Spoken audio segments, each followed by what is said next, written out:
No m'agrada posar-me en polèmiques, però avui hi entraré. I és la polèmica de Ciutat Maragda, un programa que es fa a un mitjà audiovisual públic i que ens ha deixat pel terra a la comunitat de creadors de contingut literari.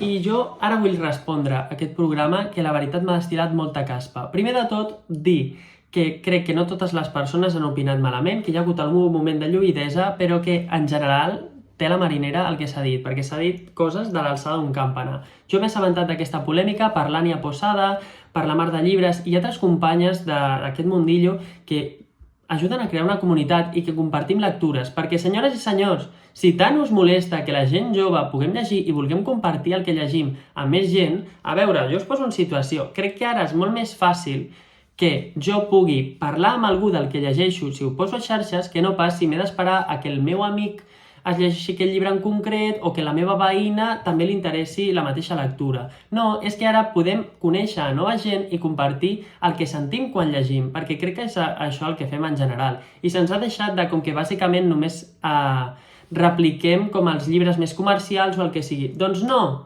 perquè nosaltres en general llegim de tot. I crec que també és molt lleig que s'ha titllat com de que sembla que siguis millor o pitjor per llegir un gènere o un altre. I jo diré una cosa, i és que crec que hi ha llibres per tot.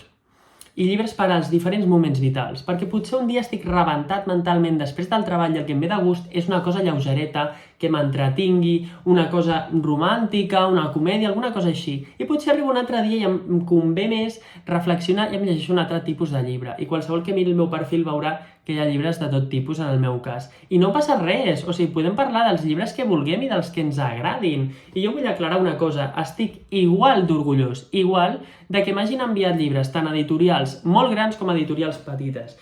I us posaré un exemple.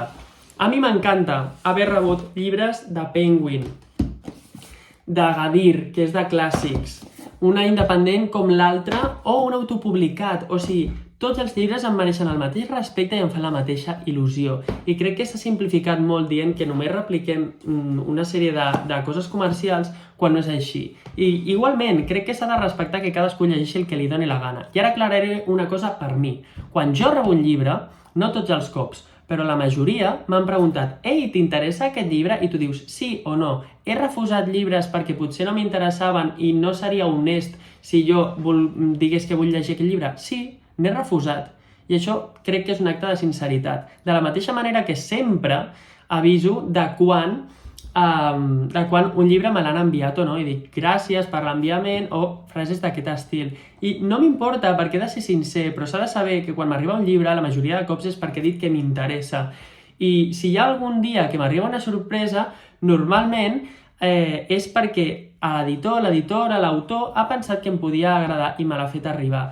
I una altra cosa vull destacar, a mi ningú em diu el que he de fer. Perquè va haver una editorial, una en concret, que em va dir si t'enviem llibres no podràs dir que te l'hem regalat. I jo vaig dir, doncs no m'interessa col·laborar amb vosaltres, ja si vull algun dia em compraré un vostre. Totes les editorials, tots els llibres que jo comento és perquè ningú em diu què he de fer. I jo sóc lliure. Perquè si no, no ho faria, perquè tinc una integritat.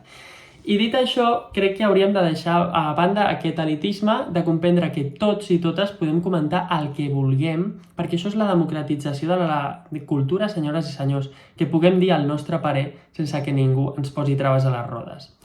Fins aquí el meu comentari, no sé què en penseu, jo espero que hagi quedat clar que intento ser honest, i ja està.